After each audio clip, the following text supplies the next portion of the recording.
사랑하는 성도 여러분, 오늘 2021년의 새해 첫 주일을 우리가 맞았습니다. 첫 주일도 이렇게 비대면 온라인 예배로 드리지만 주님께 가까이 더 나아가고자 하는 여러분들의 마음은 그 어느 때보다 더 힘차고 강렬한 줄 믿습니다. 지금은 이렇게 미약하게 시작하지만 하반기에는 모두가 주의 성전에 나와서 마음껏 예배하고 또 마스크도 올해 내로 다 벗어던지고 환한 얼굴로 예배드리게 될 줄 믿습니다. 그렇게 되시려면 정초부터 새해 첫 주일부터 우리가 잘해야 합니다. 예배를 지키고 예배에 성공할 수 있어야 됩니다. 어느 유명한 목사님이 주일날에 높은 건물 옥상 위에 올라가서 서울 도심의 풍경을 내려다봤답니다. 그 위에서 보니까 크고 작은 서울의 유명한 교회들 다 보이더래요. 그러다가 잠시 후에 시간이 12시 한 10분, 15분 정도 딱 되니까 여기저기의 교회들에서 일제히 사람들이, 성도들이 쏟아져 나가기 시작하는데, 와, 뭐가 그리도 바쁜지 정신없이 교회 문을 통과해서 복잡한 시내로 막 신나게 쏟아져 나가더랍니다. 예배 시간에는 그렇게 오만 인상 쓰고 아무 생각 없이 앉아 있거나 졸고 있던 사람들이 예배가 끝나고 교회 문을 나서는 순간부터 막 생동감이 넘치고 막 그렇게 보이더라는 거예요. 그래서 그 목사님이 평가하기를, 이런 게 바로 오늘 우리 한국 교회의 모습이 아닐까. 드려지는 예배 가운데에서는 감격과 기쁨과 생명력이 없고 끝나고 세상으로 나서는 그 순간만이 생기발랄함과 기쁨의 순간이 되고 있지 않는지, 그렇게 잘 돌아봐야 한다라고 평가를 했습니다. 정말 그런 모습이면 안 됩니다. 성전에 모여 예배드려도 영적 감을 잃어버린다면 그냥 졸고 앉아 있을 수밖에 없을 것이죠. 어느 교회 예배 시간에 목사님이 열심히 설교하시는데 앞쪽에 앉은 집사님이 계속 졸고 있더래요. 이게 목사님 속상하잖아요, 그죠?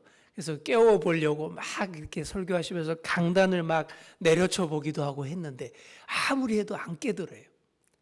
그래서 참다 못하니 목사님이 그 옆에 앉은 권사님 보고, 아유, 권사님, 그 옆에 앉은 집사님 좀 깨워주세요, 그랬대요. 그랬더니 그 나이 많으신 권사님 말씀이, 아유, 재운 사람이 깨워야죠, 그랬다는 거예요. 그 목사님 설교가 되게 잠 오는 그런 설교였던 것 같습니다. 네, 어찌됐건 우리의 예배가 생명력을 찾아야 합니다. 코로나19 가운데서 황폐화되었어요. 병든 닭처럼 그런 된 모습들이 있는데, 올해 우리의 목표가 이런 모습들 다 깨뜨리고 생기 넘치는 모습으로 예배 가운데 감격과 주님의 은혜와 능력을 회복하는 그런 올해 되시기를 소망합니다. 우리 그리스도인은 다른 어떤 것보다 예배에 성공을 해야 합니다. 예배가 실패하면 다 실패합니다. 하지만 우리가 예배에 성공한다면 다른 건 조금 문제가 있어도 곧 해결하고 일어설 수 있어요. 우리가 드리는 진실한 예배를 하나님이 기쁘게 받아주시고 당신의 뜻을 우리에게 알려주시고 분별케 하시고 영적 에너지로 채워주시기 때문입니다. 그래서 진실한 예배가 있은 다음에야 진실한 삶과 아름답고 평안한 삶으로 이어갈 수 있는 것입니다.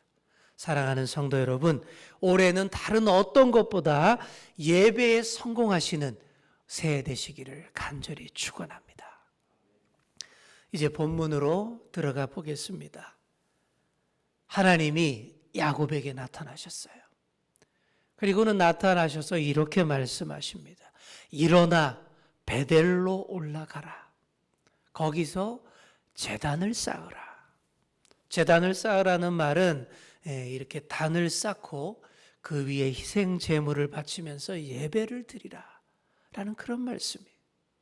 하나님이 야곱에게 하신 첫 마디가 베델로 올라가라입니다. 자, 여기서 베델이 어떤 곳이겠습니까? 오래전 야곱이 쌍둥이 형 에서를 속여서 장자의 축복을 가로챘죠. 그러고는 형의 노여움을 싸서 그 얼굴을 피하여 도망 다니던 그런 젊은 시절이 있었습니다. 그 어려울 때에 하나님께서 야곱에게 처음으로 나타나셨던 그 장소가 바로 베델입니다. 거기서 하나님이 야곱의 꿈에 나타나셨어요. 하늘까지 연결된 사다리를 쫙 보여주시면서 내가 너와 늘 함께하며 다시 고향으로 돌아오게 하겠다라고 약속하셨습니다. 다음 날 잠에서 깬 야곱이 어떻게 합니까? 돌로 제단을 정성껏 쌓습니다. 그리고 그곳 이름을 하나님의 집이라는 그런 뜻으로 벳엘이라고 이름을 바꾸어 부릅니다. 하나님께서 약속대로 다 내게 이루어 주시는 그날이 되면 다시 이곳 내가 돌단 쌓은 이 자리를 돌아와서 이곳이 하나님의 집이 되게 할 것이며 내 소득의 10분의 1, 11조 예물을 하나님께 드리겠습니다 라고 서원을 했습니다. 여러분, 그런 장소가 베델이에요. 야곱이 처음으로 자신의 신앙을 하나님께 고백하며 서원했던 곳, 하나님과의 첫사랑의 장소라고 할 수 있습니다. 바로 그 땅으로 다시 올라가라 라고 말씀하신 겁니다. 자, 왜 하나님이 베델로 올라가라고 하셨을까요? 지금 야곱의 가족에게 큰 위기가 닥쳤기 때문입니다. 옛날 하나님 앞에 서원했던 대로 야곱이 그 하나님의 집 베델로 일찌감치 올라가서 거기 거주하고 예배드리고 경건하게 살았으면 정말 축복된 삶 그렇게 이어져 갔을 거예요. 그런데 그러지 않았습니다. 그냥 가나안 족속들이 우상 숭배가 만연한 땅 세겜성 앞에서 살았어요. 그 우상 숭배인 땅에서 살다 보니까 그 우상 숭배의 문화 그리고 타락하고 음란한 문화와 관습에 조금씩 빠져들었던 것이죠. 그러다 결국 큰 탈이 나고 맙니다. 야곱의 귀한 딸 디나가 이 세겜성으로 놀러 갔다가 그곳 추장에게 성폭행을 당하고 맙니다. 그리고 이 세겜 사람들이 또 야곱에게 와서 이 일을 기회로 해서 이런 제안을 합니다. 우리가 서로 아들, 딸들 결혼시키고 좋게 잘 지내보자고 그런 요청을 하죠.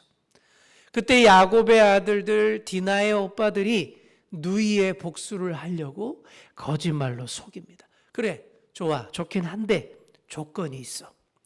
너희들도 다 우리처럼 할례를 받아야 돼. 다 할례 받고 그러면 우리가 생각해 볼게. 자, 이런 말에 속아서 이 세겜 남자들이 하루아침에 다 할례를 받습니다. 이런 갑작스러운 충동 할례가 또 없어요. 의학이 발달한 지금도 그런 수술을 하게 되면 꽤 아프고 이게 회복 시간이 꽤 걸립니다. 근데 이 당시에는 마취제도 전혀 없고요. 그리고 날카로운 돌칼을 갈아서 할례를 행하던 그런 시대였습니다. 그러니 어떻게 됐겠습니까? 갑자기 세겜 성 전체가 마비가 된 거예요. 요즘 말로 세겜 성이 셧다운, 락다운이 됐습니다. 모든 세겜 남자들이 이렇게 꼼짝 못하고 누워있던 바로 그때에 이 디나의 오빠들이 쳐들어갑니다. 제대로 저항도 못하는 그 세겜 남자들을 다 죽이고 불태우고 온갖 나쁜 짓을 다 하고 약탈을 자행하고 맙니다. 이런 큰 범죄가 또 어디 있습니까? 이렇게 해서 야곱의 가족들이 영적으로 육적으로 참 큰 위기에 처하게 된 것이죠. 일단 거룩한 백성이 이방인에게 더럽혀졌다는 그 분노와 증오, 깊은 상처 가지게 됐습니다. 그리고 그들의 손과 발 옷자락에는 온통 세겜 사람들을 무참히 학살한 그 더러운 피들로 얼룩져 있습니다. 거기다가 다른 가나안 족속들이 이 사건에 대해서 복수하기 위해 쳐들어올지 모른다라는 그 불안감으로 두려움으로 하루도 마음 편할 날이 없던 바로 그런 때였어요. 바로 이런 때 하나님이 야곱에게 말씀하신 것입니다. 일어나 베델로 올라가라. 우리 한번 따라해 보겠습니다. 일어나 베델로 올라가라. 죄로 얼룩진 땅, 상처 입은 땅, 한숨과 절망이 찌든 땅, 그 땅에 그냥 주저앉아 있지 말고 거룩한 하나님의 집 베델로 가서 예배를 드리라라는 것입니다. 거친 세상살이에 지친 너희에게 회복의 길을 알려줄 텐데 그게 바로 하나님의 집 베델로 올라가서 예배를 회복하는 일이다 라고 알려주신 것입니다. 그러자 야곱이 어떻게 합니까? 하나님 말씀에 즉각적으로 반응을 합니다. 가장의 권위로 가족들에게 명령을 내립니다. 3절 말씀 보시면 우리가 일어나 베델로 올라가자. 내 환난 날에 내게 응답하시며 내가 가는 길에서 나와 함께 하신 하나님께 내가 거기서 제단을 쌓으려 하노라. 야곱이 하나님의 부르심을 듣고서야 이제서 정신이 번쩍 든 거예요. 지금의 암담한 이 현실에 그냥 주저앉아 있지 말고 내가 어려울 때 먼저 나를 찾아주셨던 그 하나님, 그 집으로 가서 예배를 우리가 다 같이 한번 회복해 보자. 새롭게 다시 시작할 수 있는 길이 바로 거기에 있으니 우리가 올라가자. 이렇게 말한 것이죠. 그리고는 가족들에게 단단히 준비를 시킵니다. 그게 바로 2절의 말씀입니다. 우리 2절 말씀 다 함께 읽겠습니다. 시작. 야곱이 이에 자기 집안 사람과 자기와 함께한 모든 자에게 이르되 너희 중에 있는 이방 신상들을 버리고 자신을 정결하게 하고 너희들의 의복을 바꾸어 입으라. 아멘. 여러분 여기 보십시오. 여기에 예배로 나아가는 바른 자세들이 핵심들이 여기에 다 들어 있습니다. 첫 번째로 가지고 있는 이방 신상들을 버리라. 이렇게 말했어요. 모든 우상들을 흔적조차 없애라라는 것이죠. 당시 야곱의 가족들은 수많은 우상들을 가지고 있었습니다. 야곱이 외삼촌에게서 독립해 나올 때에 그 아내가 몰래 가지고 나온 드라빔이라는 그런 우상도 있었고요. 또 세겜에 거주하면서 구입한 것들도 많았을 겁니다. 또 세겜 사람들을 학살할 때 훔쳐온 것들도 많았을 거예요. 또한 당시에는 이 귀고리로 장신구로 만들어 차고 다니는 휴대용 우상이 대유행이었습니다. 이들도 그런 우상 귀고리들을 막 주렁주렁 몸에 감고 귀에 꿰고 차고 있었을 거예요. 이런 잡다한 우상들이 그들의 몸과 삶 여기저기 붙어서 달랑달랑 흔들리고 그들의 인격과 삶 자체를 얽매고 있었다라는 그런 얘기죠. 이런 우상들 다 떼어내고 이제는 버리라라는 것입니다. 우리 삶 가운데서 성경적이지 않은 요소들, 하나님이 싫어하실 요소들 다 청산하고 털어내라 라는 그런 말씀입니다. 사랑하는 성도 여러분, 아직도 우리 인격과 삶에 단단히 붙어 있고 또 매달려서 흔들리는 우상들이 있지 않습니까? 나에게 달려있고 감겨있는 우상이 무엇인지 이 시간 다시 한번 생각해 보시기 바랍니다. 오늘날 현대 시대의 최악의 우상은 뭐니 해도 머니, 돈입니다. 돈이라는 물질의 우상 때문에 이 참으로 큰일이에요. 그 우상이 우리의 예배의 감격을 다 빼앗아 갑니다.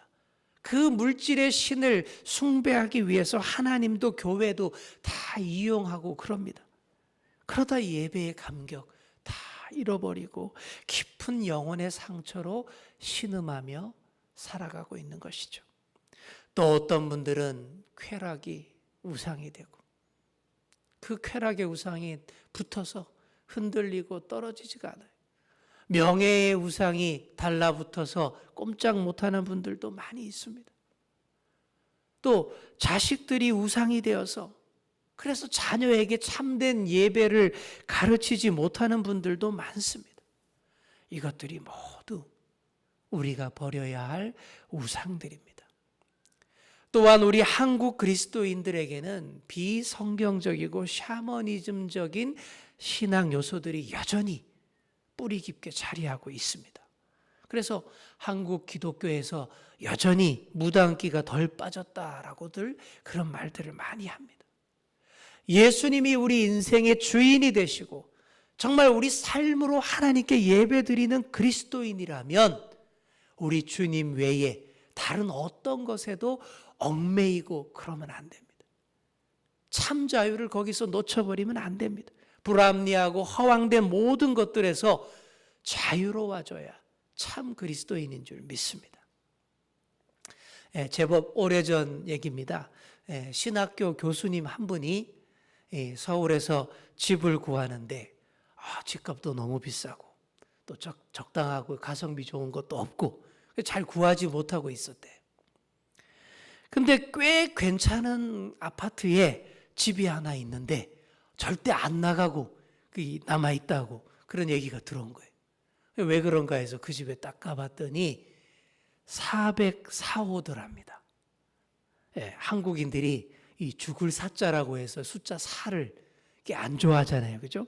그래서 가격을 많이 낮췄는데도 끝까지 안 나가고 그 집이 비어 있더라는 거예요.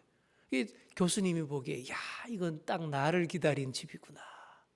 그래서 얼마나 좋은 기회입니까? 굉장히 싼 가격에 그 집에 입주할 수 있었다라는 거예요. 그때 그 교수님이 그 집에 입주하면서 이렇게 선포하고 들어갔다라는 거예요. 이 집이 혹자들은 안 믿는 자들은 404호 죽음의 방이라고들 하는데 우리는 죽음을 이기고 부활하신 예수님을 믿는 사람들이니 그래서 이 방에서는 죽음의 역사가 아니라 부활의 역사만 계속 일어날 줄 믿습니다. 그러고 들어갔다라는 거예요. 얼마나 좋습니까? 우리를 얽매는 헛된 우상들 다 털어버리면 이렇게 어디든 갈 수 있고 언제든 길이 열리는 줄 믿습니다. 여러분의 몸과 삶과 인격을 휘감고 있는 우상적인 것들 다 털어내시기 바랍니다. 그리고 둘째로 자신을 정결하게 하라라고 말합니다. 몸과 마음을 동시에 깨끗이 하라는 말씀이죠. 하나님과 더 가까이 하고자 하는 사람들에게 필수적인 준비가 이겁니다. 여러분 지금 야곱의 가족들이 어떤 상태입니까? 몸과 마음이 다 더럽혀져 있어요. 증오와 복수심, 불안으로 가득 차 있고요.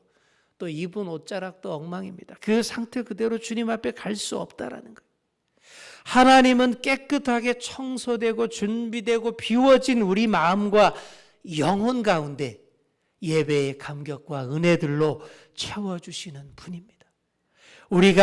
우리 마음이 세상 염려와 근심과 걱정들로 가득하다면, 우리가 입은 옷들이 죄악의 옷에 찌들어 있다면 주님의 은혜가 어디로 들어오겠습니까? 그러니 예배로 나아오기 전 몸과 마음을 깨끗하게 하는 일이 중요합니다. 그래서 좀 더 구체적인 표현으로 이렇게 말하고 있어요.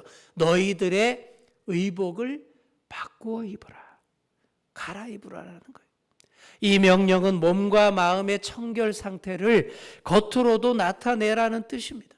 여러분 옷이라는 것 잘 아시잖아요. 그 사람의 신분과 생활 습관 표현하고 나타내는 것이 옷자락입니다. 지금 야곱의 가족들이 어떤 옷 입고 있습니까? 우상 숭배에 찌든 옷 입고 있죠. 증오와 분노와 학살극이 빚은 피로 얼룩진 옷 입고 있지 않습니까? 그런 옷 입고 어떻게 베델로 가겠습니까? 갈아입어야죠. 잘못된 생활 습관에 때묻고 더럽혀진 옷 당장 벗어버리고 하나님 앞에 설 수 있는 그런 옷으로 갈아입으라, 이렇게 말한 것입니다. 사랑하는 성도 여러분, 2020년의 옷 이제는 벗어버리시고 새해에 맞는 옷으로 다 갈아입으시기 바랍니다. 여러분, 그렇다고 이 말씀 핑계대고 남편에게 가서 나 새 옷 하나만 사줘 이러라는 말이 아닙니다. 사람에게 보일 옷이 아니잖아요. 우리 하나님 앞에 보일 옷입니다. 그런 옷으로 갈아입어야 합니다. 새 출발을 위한 인격과 삶으로 재단장하시는 그런 저와 여러분 다 되시기를 간절히 축원합니다. 자, 베델로 올라가기 위해서 이렇게 철저히 준비하라라는 이 야곱의 지침이 떨어졌을 때 야곱의 가족들이 어떻게 합니까? 다 순종하고 따릅니다. 가지고 있던 우상들 다 내놨어요. 휴대용 우상으로 몸에 지니고 있던 귀고리 장신구들 다 모아서 야곱에게 내놨습니다. 야곱이 그것들을 다 모아가지고 세겜 땅 상수리 나무 아래에 묻어버립니다. 사람이 죽으면 땅속에 묻죠. 그 의미는 더 이상 죽은 자가 산자 곁에 있지 못한다라는 의미입니다. 죽은 자가 산자에게 달라붙을 수가 없고 죽은 자가 산자의 삶을 좌지우지할 수 없다라는 의미입니다. 이처럼 모든 우상들, 과거의 나의 구습들, 잘못된 습관들이 이제 다 죽었고 이렇게 묻혀서 다시 내 곁에 달라붙지 못할 것이다 라는 그런 표현과 결단의 뜻입니다. 이렇게 하고서 야곱의 가족들이 피 묻고 더러운 옷들 다 벗어던지고 모든 우상들 다 제거하고 파묻어 버리고 이제 다 함께 베델로 올라갑니다. 하나님의 집 베델을 향하는 몸과 마음을 철저히 준비하고 나서니까 어느 누구도 이들의 가는 걸음을 방해하지 못했다라고 성경이 말하고 있습니다. 그게 5절입니다. 우리 5절 말씀을 보십시오. 그들이 떠났으나 하나님이 그 사면 고울들로 크게 두려워하게 하셨으므로 야곱의 아들들을 추격하는 자가 없었더라. 무슨 말씀입니까? 야곱의 식구들이 예배드리기 위해 준비하고 나섰어요. 근데 그런 행군 중에는 대단히 취약할 수밖에 없습니다. 바로 그때 세겜 학살극에 대한 복수를 위해서 가나안 족속들이 기습을 하면 끝장나는 거예요. 그러나 하나님께서 큰 두려움을 그들에게 주셨으므로 아무도 추격해 오거나 방해하는 자들이 없었다라는 얘기입니다. 야곱의 아들들이 너무 싸움을 잘해서 세겜성도 전멸시킬 정도여서 그들이 두려워했던 게 아닙니다.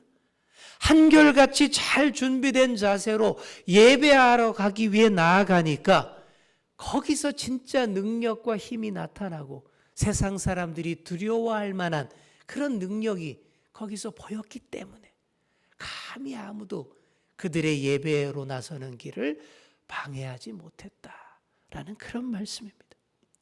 사랑하는 성도 여러분, 우리에게 예배를 위한 철저한 준비가 되어 있을 때 우리 하나님께서 예배를 방해하는 모든 요소들을 제거해 주시고 막아주시는 줄 믿습니다. 예배를 방해하려던 자들을 크게 두려워하시고 어느 누구도 막아설 수 없게 하십니다. 꼭 예배 드리려고 하면 손님이 들이닥쳐요. 일이 생겨요. 이렇게 말하는 분들 많이 있죠. 첫 단추부터 잘 끼워야 됩니다. 내가 올해는 예배를 방해하는 어떤 것도 내가 용납하지 않을 거야. 예배에 성공하기 위해 예배 이것부터 내가 우선시할 거야. 이런 자세로 준비하시고 기도해 보십시오. 절대 그런 일 없게 될 줄 믿습니다. 이제 야곱의 가족들이 베델에 도착했습니다. 그리고 제단을 쌓고 온전한 예배를 드립니다. 참으로 오랜 세월 만에 다시 찾은 감격적인 예배의 회복이었어요. 그리고 그곳 이름을 다시 이렇게 부릅니다. 엘 베델.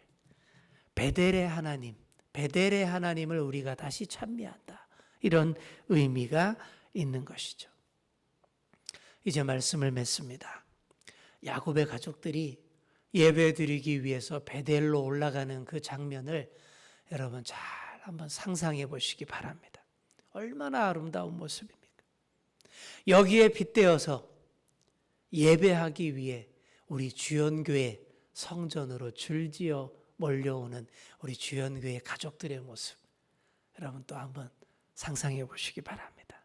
얼마나 아름다운 모습이겠습니까? 이런 아름다운 모습을 올해 2021년 새해에는 꼭 회복할 줄 믿습니다. 그날을 소망하며 예배의 성공을 위해 최선을 다하는 그런 새해가 되기를 바랍니다. 우상들, 잘못된 습관들 다 털어버리고 잘 준비된 모습으로 예배를 위해 나아올 때에 주님께서 그 어떤 방해 세력도 악한 것들도 막아서지 못하게 제거하여 주실 줄 믿습니다. 이런 믿음과 소망을 가지고 오늘도 앞으로도 잘 준비된 예배로 나아가시는 저와 여러분 다 되시기를 간절히 축원합니다. 기도하겠습니다. 하나님 아버지 감사드립니다. 어렵고 힘겨웠던 2020년을 다 보내고 2021년 새해 첫 주일을 맞이하여 우리가 예배합니다. 주님께서 올해는 새 일을 행하시며 또 놀라운 능력의 길을 우리에게 보여주시며 함께하여 주실 줄 믿습니다. 예배가 온전히 회복이 되고 사랑하는 주연의 모든 가족들 권속들이 하나같이 주의 성전에 줄지어 모여서 마음껏 예배하게 되는 이 새해가 될 줄 믿습니다. 그 믿음과 소망을 위해 우리가 더 기도하고 철저히 준비하고 예배를 위해 우리의 목숨까지 걸 수 있는 그런 삶의 자세를 갖출 수 있도록 붙들어 주시옵소서. 반드시 예배에 성공하여 모든 일에서 더 성공하고 주님께 영광 돌려드릴 수 있는 올해 되게 하여 주시옵소서. 감사드리며 예수님의 이름으로 기도하옵나이다. 아멘.